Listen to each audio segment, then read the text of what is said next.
Contenido de hoy pues va a ser una introducción breve, les vamos a hablar un poco de anatomía, les vamos a hablar un poco de la evaluación del paciente con sospecha de infección del sistema nervioso central, luego vamos a hacer la clasificación de las infecciones por infecciones difusas o focales, entonces vamos a hablar de meningitis, encefalitis, que son las difusas, y de absceso y empiema, que son las focales, y al final vamos a hablar de algunas consideraciones especiales como neurocisticercosis y pacientes inmunosuprimidos. Bueno, entonces... pues primero, tenemos que tener en cuenta que las infecciones del sistema nervioso central han sido un problema para la salud pública, para las instituciones, sobre todo los países en vía de desarrollo. Sin embargo, pues hay opciones terapéuticas disponibles. Entonces el diagnóstico se va a hacer oportunamente y con las herramientas disponibles, incluyendo una buena historia clínica, una buena anamnesis, un buen examen físico, exámenes de laboratorio y estudios imagenológicos que pueden complementar el diagnóstico.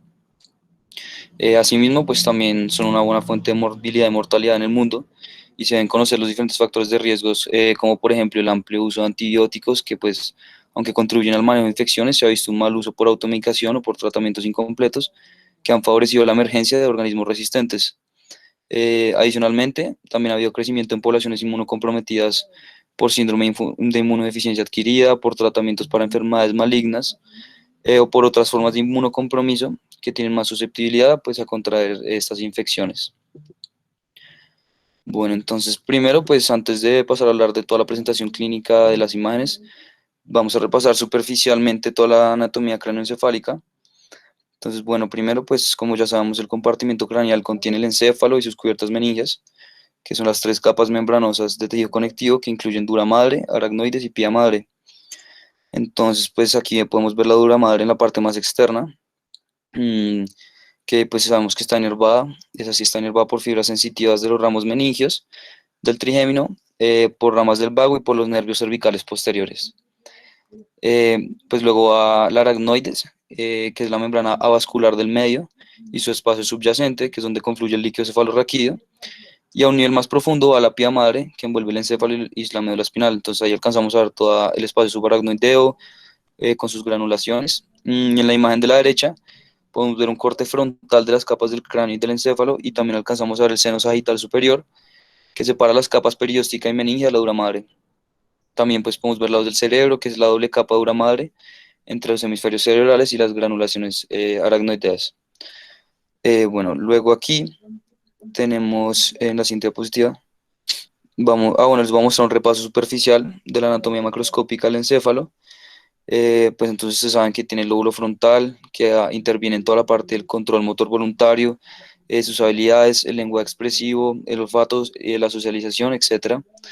También está bueno, podemos ver el lóbulo parietal que le sigue, que pues tiene el giro sensorial, y también se puede, pues, ese sirve como para la discriminación espacial, el lenguaje receptivo. Está el lóbulo occipital, que es donde se hace el procesamiento visual, el temporal, que es donde se hace la integración de la información, el procesamiento auditivo y el lenguaje hablado, y el lóbulo de la ínsula, que se puede ver en la imagen de la derecha, en una disección situado medialmente del temporal y que influye toda en la función vestibular, en las sensaciones viscerales y en las funciones límbicas.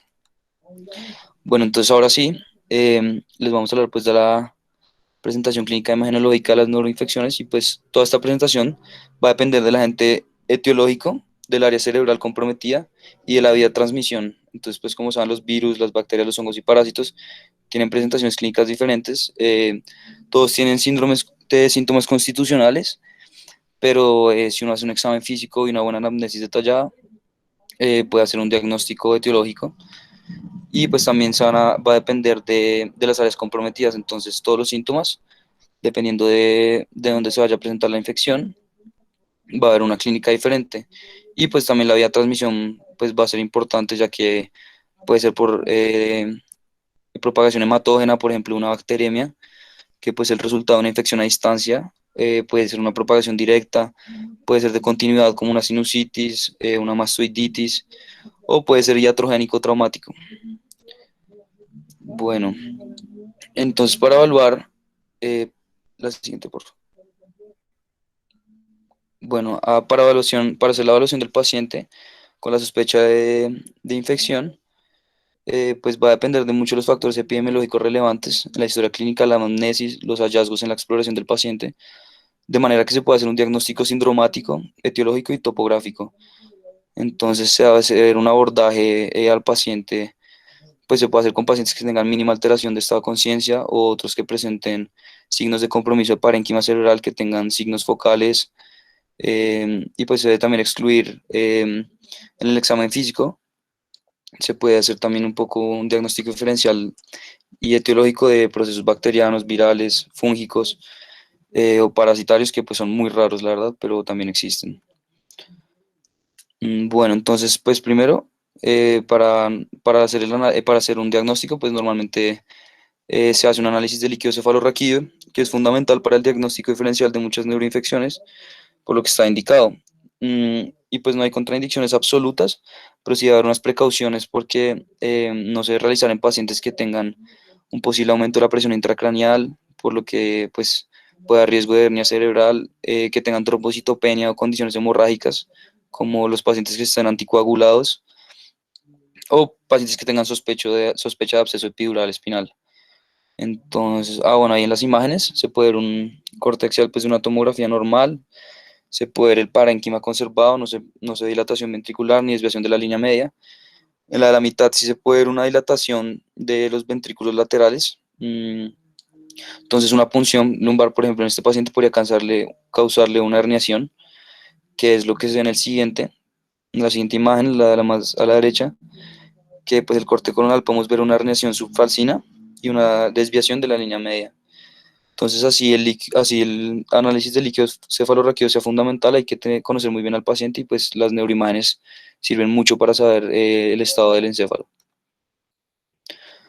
Bueno, entonces, pues la tomografía, como sabemos, es un método de elección al ingreso a un paciente de urgencias que tenga síntomas neurológicos y pues tiene muchas ventajas, por lo que es rápido, es de fácil acceso, no es necesario que el paciente esté quieto por mucho tiempo y detecta lesiones ocupantes de espacio y pues es una buena forma de hacerle un screening a los pacientes con hemorragias, hematomas, infecciones, hidrocefalia, edema, herniaciones y pues no muchas veces se utiliza contraste ya que pues en la resonancia magnética uno puede ver más detallado. Entonces pues siguiente. Bueno, entonces primero les voy a hablar un poco de cuáles son las secuencias que se pueden utilizar en resonancia para infecciones del sistema nervioso central y cómo se ven, porque pues como sabemos las resonancias tienen secuencias diferentes y todas se van a ver, pues van a pintar el tejido diferente. Entonces si se cuenta pues con un resonador en la institución, esta es la elección para los pacientes con infecciones, ya que nos va a proveer una alta resolución anatómica, un contraste tisular, una vista en varios planos y un aumento del contraste. Entonces las secuencias especiales también van a proveer información metabólica y funcional de las lesiones que nos van a dar una evaluación más detallada. Bueno, entonces una de las secuencias más utilizadas es la de difusión o DWI, que es Diffusion Weighted Imaging. Pues en el caso de infecciones, que es el tema que nos concierne, nos va a proveer información sobre la viabilidad del tejido, ya que el contraste depende de moléculas de agua en un tejido que puede ser sustancialmente afectado por infecciones. Entonces, pues esto lo vimos en la charla de accidente cerebrovascular, pero igual, como pueden recordar, todo esto se refiere al movimiento browniano, que es el movimiento de protones o de agua en un tejido. Entonces, cuando la restricción, pues cuando hay restricción de movimiento de las moléculas, hay un fallo de la bomba sodio-potasio TPasa, que pues como sabemos funciona sacando tres cationes de sodio al espacio extracelular ingresados de potasio por medio de un proceso de fosforilación. Entonces, cuando no se realiza, pues se genera un edema citotóxico en el caso de las infecciones y acumula iones de sodio a nivel del espacio intracelular y pues por consiguiente las moléculas de agua. Entonces aumenta el volumen intracelular e inhibe la difusión al espacio extracelular, restringiendo el movimiento de los protones. Entonces lo que va a hacer es que se restringe el movimiento de agua y lo que va a hacer es que se va a pintar más. Entonces va a haber áreas con zonas hiperintensas donde vaya a haber restricción al movimiento. Entonces donde vaya a haber estas restricciones, donde van a haber lesiones. Bueno, en esta secuencia, la restricción de movimiento de las partículas se puede dar por sangre, se puede dar en un stroke o por pus y que se va a reflejar como una zona hiperintensa.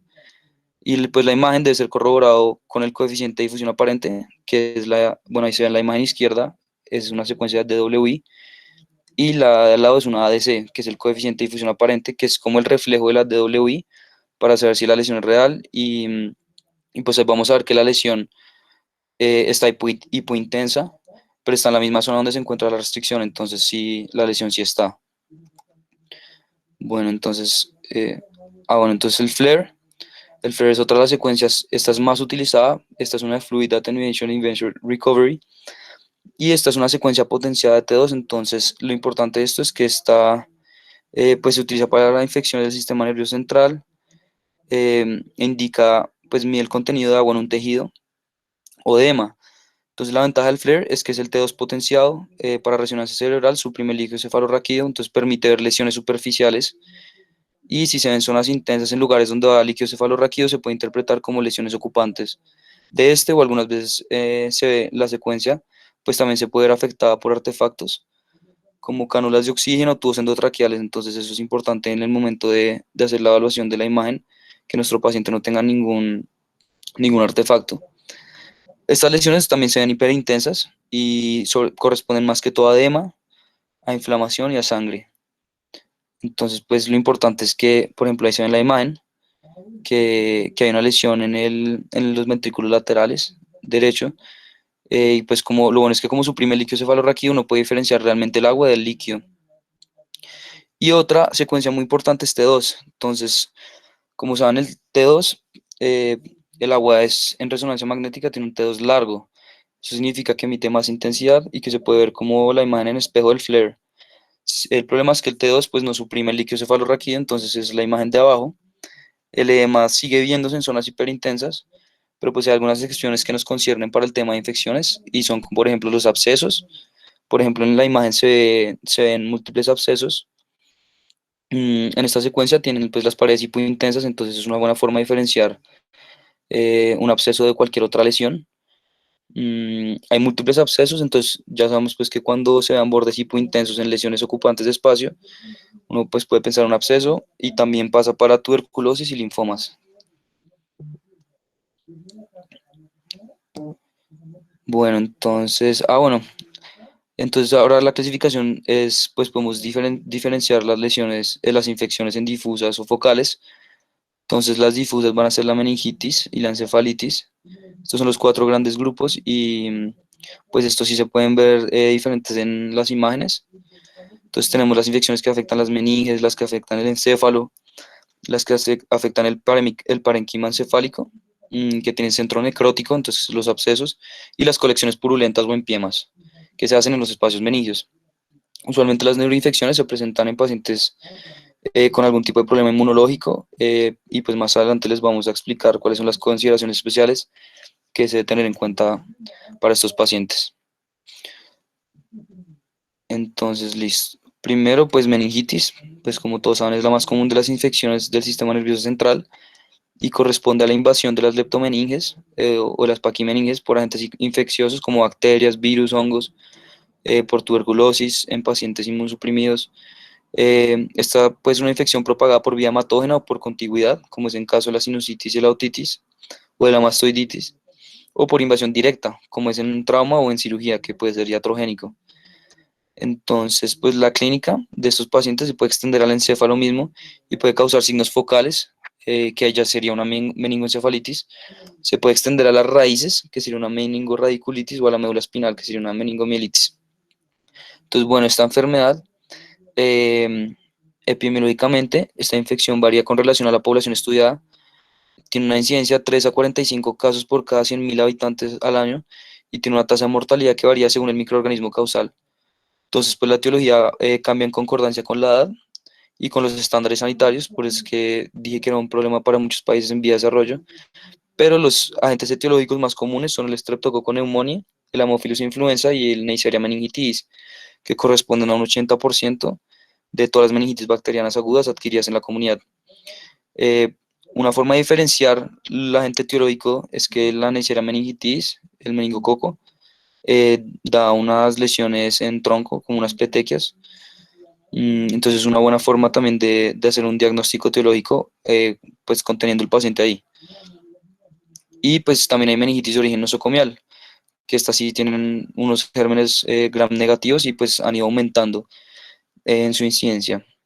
La clínica de estos pacientes pues es cefalea, fiebre, mialgias, escalofrío, síntomas constitucionales, pero pues tiene signos meningios que son Kernig y Brunzinski, y pues también puede haber hallazgos sugestivos como déficit neurológico focal o las lesiones pues dermatológicas que les conté, pero específicamente para meningococo.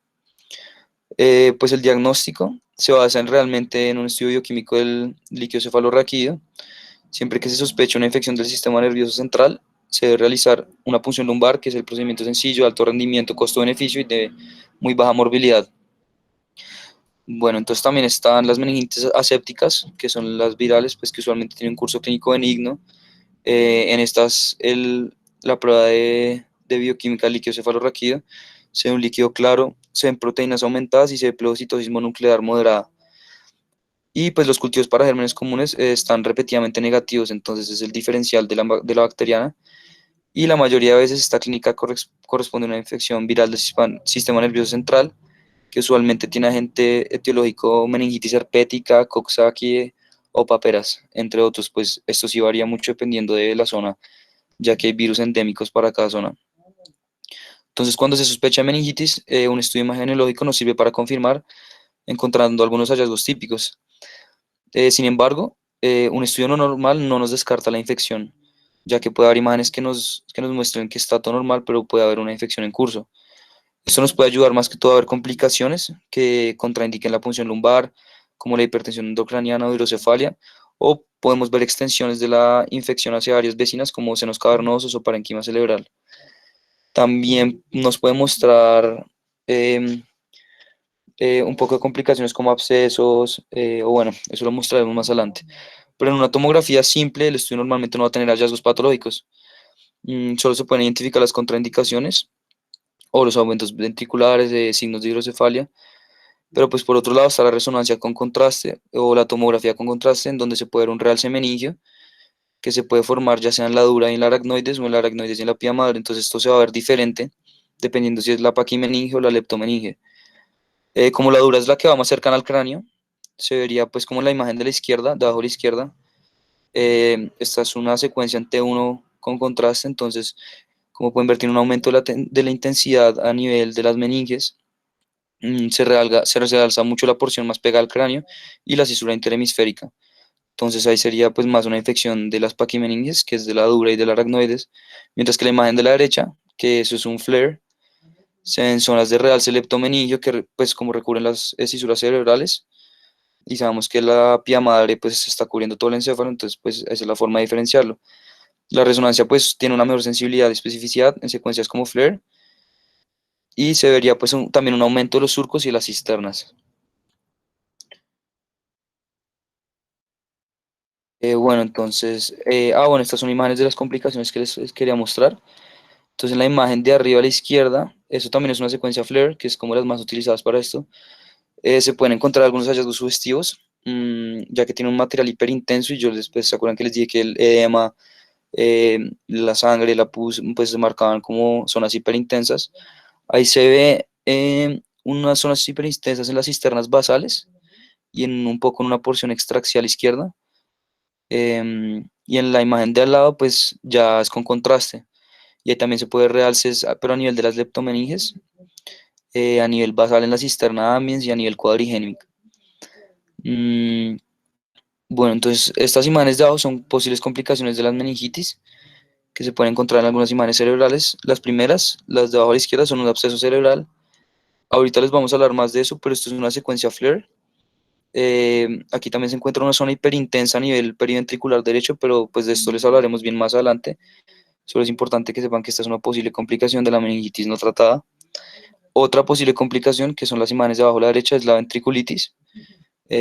Por ejemplo, la imagen de abajo, pues es una colección en el cuerno posterior del ventrículo lateral, ya que es un área hiperintensa y pues en esta secuencia, en las flores, el líquido cefalorraquídeo está suprimido.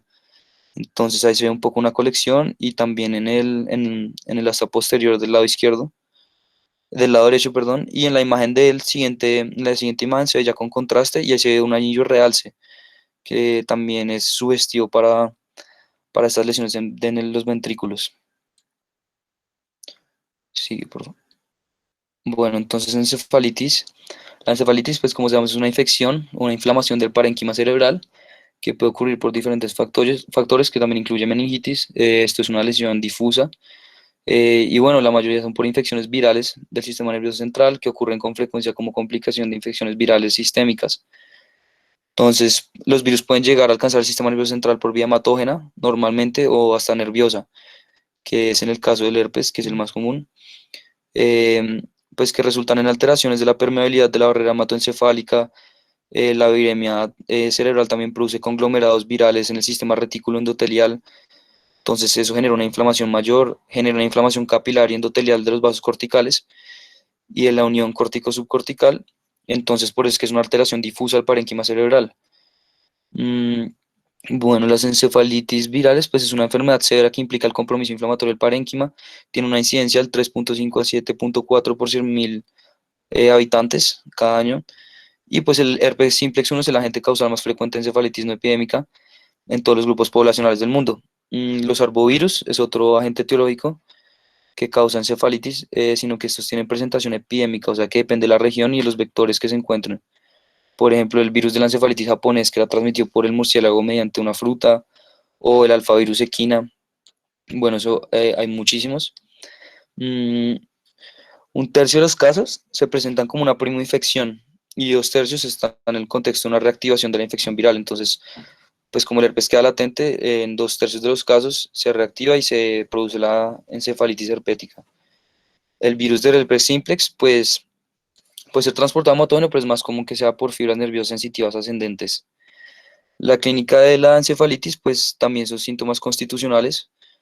Podemos ver en el paciente cefalea, fiebre, alteración del estado de la conciencia, que nos puede orientar un poco hacia el diagnóstico. Sin embargo, pues puede haber otros posibles hallazgos como desorientación, alteraciones del comportamiento, signos neurológicos focales o difusos, convulsiones. Y pues la alteración del estado de conciencia se puede correlacionar con la severidad, ya que puede llegar a pacientes somnolientos, estuporosos o en coma. Y pues como también aquí se debe hacer para pruebas diagnósticas, aparte de la clínica del paciente, se puede realizar análisis de líquido cefalorraquídeo en donde se debe tener en cuenta la presión de apertura en caso de, de la encefalitis durante la punción y la celularidad, las proteínas y glucosa.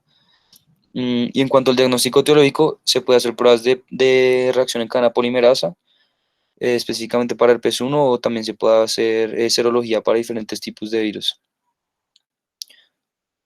Entonces, bueno, aquí están las imágenes. En cuanto al estudio imagenológico, es importante resaltar que la tomografía va a mostrarse normal en la mayoría de los casos, así sea simple o contraste. Entonces es recomendado pedir una resonancia magnética que muestra las lesiones difusas, donde se vea el realce de las zonas afectadas con el medio contraste o con una restricción a la difusión, como es en el caso de los ACV. Entonces puede verse lesiones parecidas a enfermedad cerebrovascular.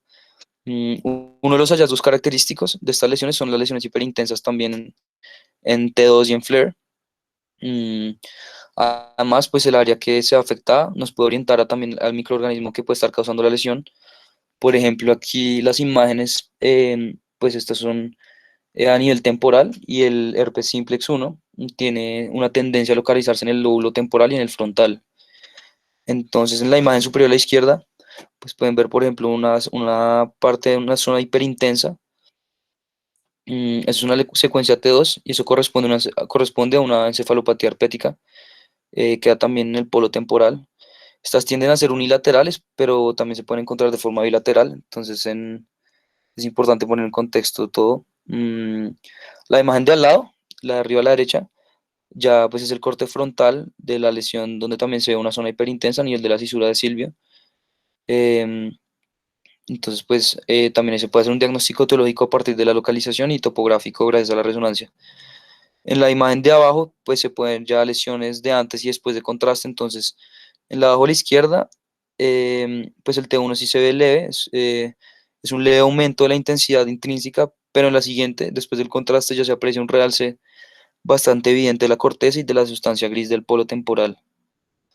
Mm, y bueno, listo, mi compañera les va a hablar de absceso. Listo, entonces continuamos con el absceso cerebral, el cual se entiende como una infección parenquimatosa focal, purulenta, encapsulada del cerebro. Y como tal vemos que las causas más comunes del absceso cerebral se encuentra el streptococcus dentro de un 30-50%.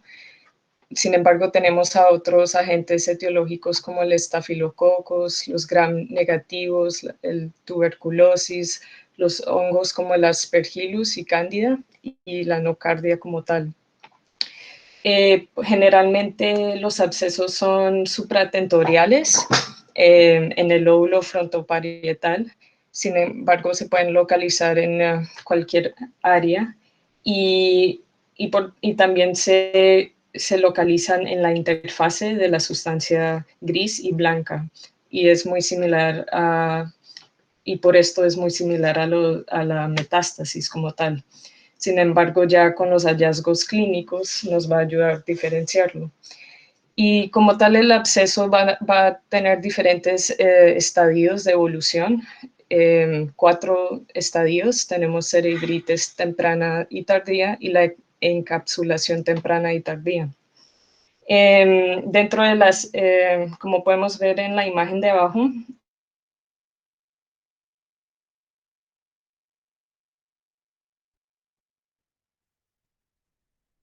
temprana que puede ocurrir en los primeros 3 días. Y acá vamos a ver una área focal de edema mal definido con una captación heterogénea. Ya pasamos luego ya a los 5 días a una fase de cerebritis tardía, donde vemos una captación ya irregular en anillo. Y si no tratamos a la infección o la infección queda maltratada, pues ya pasa a avanzar a una fase de encapsulación temprana. Y esto puede ocurrir dentro de las primeras 2 semanas, donde ya vemos una cápsula bien definida de pared delgada con realce. Y ya luego pasamos ya dentro de 2 semanas a un mes, podemos hablar de una cápsula tardía, ya una como tal gruesa, con realce heterogéneo, colapsado, y lo podemos ver muy bien como tal en la secuencia de difusión. Siguiente, por favor. Entonces, por imagen, los hallazgos son muy inespecíficos en la primera fase de cerebritis temprana y tardía, donde vamos a ver cambios inflamatorios como el edema vasogénico, pero y ya en las fases más tardías de encapsulación tardía y temprana, ya vamos a hablar como tal de las lesiones con realce anular. Sin embargo, vemos en las imágenes de abajo, en el TAC, podemos evidenciar en el centro del absceso que se ve hipodenso y como tal en la resonancia ya podemos hablar en el T1 que se va a presentar el absceso, el centro como hipotenso o en el T2 como hiperintenso. Nos ayuda mucho la secuencia de difusión, en donde vamos a encontrar restricción, o sea, una señal brillante, y en cambio en el ADC como tal va a estar oscuro. También hablamos en la cápsula, muy importante ese realce en anillo, cuando a la hora de aplicar el contraste. Y también ya podemos evidenciar el edema vasogénico en el TAC como hipodenso, mientras que en el FLAIR se puede presentar como hiperintenso. Entonces, muy importante tener en cuenta los estadios que pasa de ser una cerebritis de un proceso inflamatorio y evoluciona ya como tal al absceso bien delimitado con ese realce en anillo. Entonces, sin embargo, quiero hablar un poquito más sobre esos patrones de realce en anillo que son muy importantes y se definen como tal estas lesiones de realce en anillo como como unas lesiones que presentan una cavidad central homogénea o heterogénea, ya sea con un borde regular o irregular y de diferente espesor, y que se puede reforzar tras la administración de un medio de contraste. Entonces, en base a sus características acompañantes, nos puede orientar como tal este tipo de patrón a diferentes patologías. Entonces vamos a tener en cuenta si el anillo como tal es grueso o delgado, irregular o liso. Y es muy importante, muchas personas utilizan la mnemotecnia Magical Doctor para las diferentes patologías que se pueden presentar en realce de anillo. Entonces tenemos al metástasis, absceso, glioblastomas, el infarto en su fase subaguda, la contusión, la sida, el linfoma y los procesos desmielinizantes y la necrosis por radiación. Siguiente, por favor. Entonces, acá ya podemos ver entonces 4 diferentes patrones de de estas lesiones con realce en anillo. Entonces podemos ver en la imagen superior izquierda que vemos un anillo que es regular como tal, liso, bien delimitado, con edema vasogénico alrededor, y esto nos lleva, o más bien es muy sugestivo de un absceso. Mientras que si vemos en la imagen de abajo, ya podemos ver un anillo más irregular, también con edema vasogénico, pero sin embargo ya estamos hablando como tal de un proceso de neoplasia. Y al lado tenemos también un proceso podemos ver que como tal el anillo es incompleto, irregular, con un proceso de desmielinización tumefactiva. Y eso nos lleva a pensar que hay una salida de líquido acá por causa de, de una neoplasia.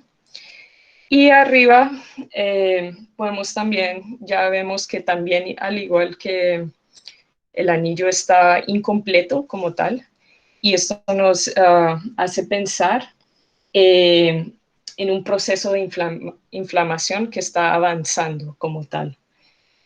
Entonces, siguiente, por favor. Listo, entonces este es un caso de un paciente masculino de 55 años con claramente ya con un absceso cerebral.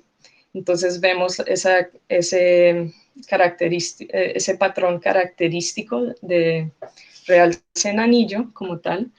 Y como tal, este paciente había sufrido de una hemiparesia izquierda con disfonía, llegó así, y se pensó en un derrame cerebral, pero sin embargo, por tener fiebre y la leucocitosis sugestivo de un proceso infeccioso, pues se hace todo el estudio y lo que encontramos es como tal ese absceso.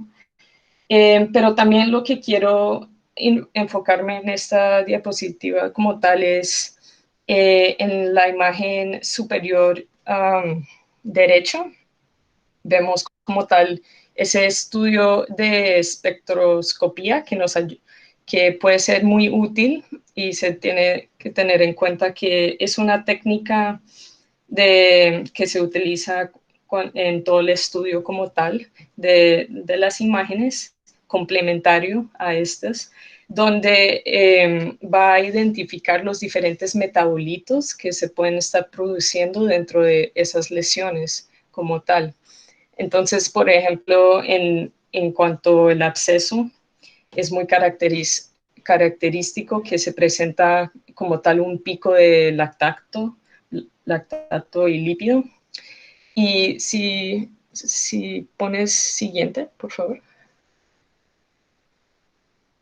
Entonces, gracias a este estudio, pues podemos ver diferentes metabolitos que se pueden generar a causa del proceso infeccioso que está ocurriendo, y esto nos puede ayudar mucho a orientar el tipo de bacterias o distinguir mucho dentro de las diferentes lesiones que puede estar causando esto.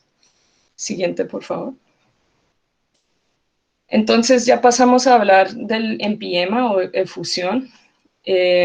Como tal es una colección extraaxial de material purulento localizado ya sea en el espacio epidural o subdural.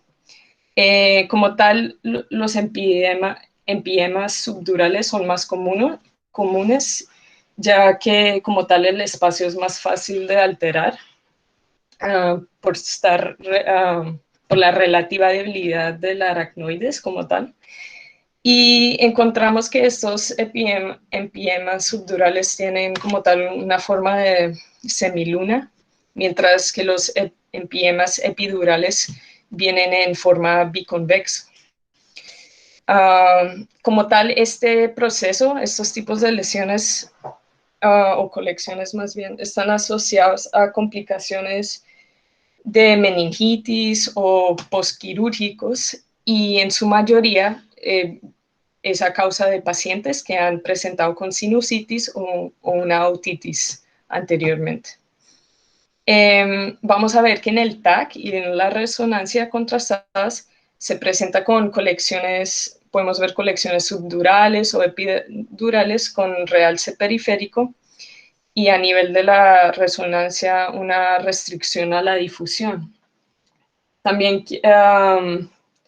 también quiero que ven en esa imagen que está apuntando con seno frontal y epiema, como en este caso, como vemos una densidad ahí a nivel del seno frontal, una densidad intermedia, o sea, gris, donde va a corresponder a secreciones infecciosas, y vemos esa colección a nivel donde dice empiema como tal, esa colección a nivel epidural ya dentro del cráneo, y esto como tal es un caso de una sinusitis complicada con empiema. Entonces hay que tener cuidado anterior, qué pena. Entonces hay que tener cuidado, sin embargo, en distinguir estos empiemas de otras colecciones con la misma morfología, pero ya debido a causas muy distintas, como una hematoma subdural o hidromas, que son colecciones de líquido cefalorraquídeo en el espacio subaracnoideo, pero estas no son como tal infecciosas. Y ya, listo. Bueno. Pasamos a hablar sobre las neurocisticercosis. Solo voy a mencionar sobre este tipo de parasitosis por causa del Tania solium. No vamos a hablar de todo el ciclo como tal de la larva o el parásito como tal, pero sí es muy importante como tal mencionar que es una de las causas más comunes de epilepsia en zonas endémicas, y también vamos a ver que es muy útil en este caso el TAC y la resonancia para evidenciar las diferentes etapas que puede estar visible como tal este parásito. Entonces hay diferentes etapas. El vesicular, donde podemos ver en la imagen A, donde como tal la larva todavía está viable y empieza a sufrir como tal una etapa inflamatoria adyacente al quiste. Entonces si vemos ahí como tal la larva y ya un quiste liso como tal. Y pasamos a la imagen de abajo, ahí en la B, donde vemos ya una zona más hipodenso alrededor de esta lesión, y donde se continúa como tal a pasar a la etapa vesicular coloidal, y acá la larva empieza un proceso de generación. Luego ya, y si vemos, qué pena, en la imagen ahí más abajito, entonces, si vemos como todo ese proceso inflamatorio alrededor, y eso sería el edema que se está presentando. En la imagen C, donde ya hablamos de la etapa nodular granular, es un proceso de cicatrización y vamos a ver que la larva ya empieza a desinflamarse y no vamos a tener ya tanto edema como tal presentándose en estas lesiones. Y en este caso, pues en la imagen C, la resonancia magnética es más sensible, mientras que si ya pasamos a la última fase, a la de calcificada nodular, pues ya se presenta, ya es la fase nodul. En esta fase vemos que la larva como tal ya se vuelve pequeño y en nódulos calcificados, o sea, muy hiperdensos como tal, y el TAC como tal va a ser más sensible para detectar estas lesiones calcificadas. Siguiente, por favor. Entonces, la inmunosupresión como tal es importante hablar en el contexto de las neuroinfecciones porque los pacientes inmunosuprimidos como tal son más susceptibles a dichas infecciones. Y hay muchas causas como tal por el estado de inmunosupresión, lo cual hablamos del VIH, el linfoma, leuquimia, la quimioterapia, los pacientes que han recibido trasplantes o que presentan enfermedades autoinmunes o están debajo de algún tratamiento inmunomodulador, ya sea debido a corticoides, por ejemplo. Y hay consideraciones muy importantes en estos pacientes, como tal lo son la leucoencefalopatía de VIH. También hablamos de la leucoencefalopatía multifocal progresiva a causa del virus de JC. Y también encontramos como tal la toxoplasmosis y el criptococosis, que son importantes consideraciones que hay que tener en cuenta con estos tipos de pacientes. Siguiente, por favor. Entonces, como tal, acá vemos las imágenes de una mujer de 33 años con VIH que presenta con convulsiones y tiene un recuento de CD4 de solo 16. Entonces, cuando hablamos de toxoplasmosis en el contexto de radiología, es importante tener en cuenta que se puede presentar como una infección multifocal, que su ubicación más común va a ser los ganglios basales y normalmente no tiene difusión reducida, y también se presenta con el dichoso target sign. Entonces podemos ver en el FLAIR, en los primeros imágenes, una lesión muy difusa, hiperintensa como tal, pero ya pasamos a ver en las imágenes de precontraste que ya no se presenta como tal esas lesiones de hiperintensidad intrínsecas como tal. Y de últimas ya vemos como tal el signo de target como tal, sugestivo del toxoplasmosis. Siguiente, por favor.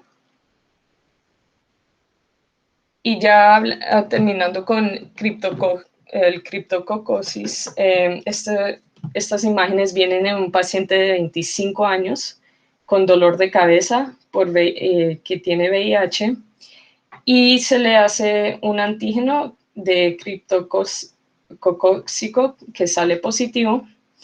Y lo que vemos es una lesión, podemos ver en la primera imagen las lesiones a nivel del área perivasculares, que son muy grandes, al lado a nivel de los ganglios basales.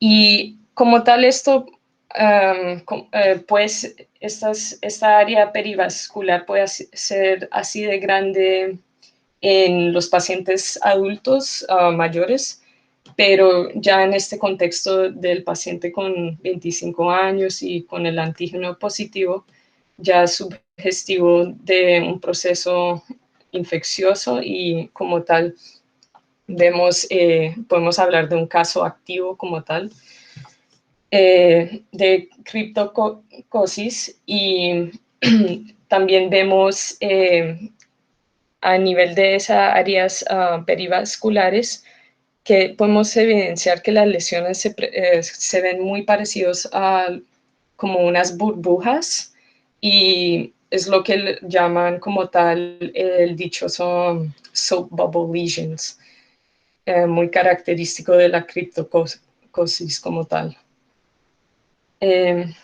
Listo, muchas gracias por su atención a todos.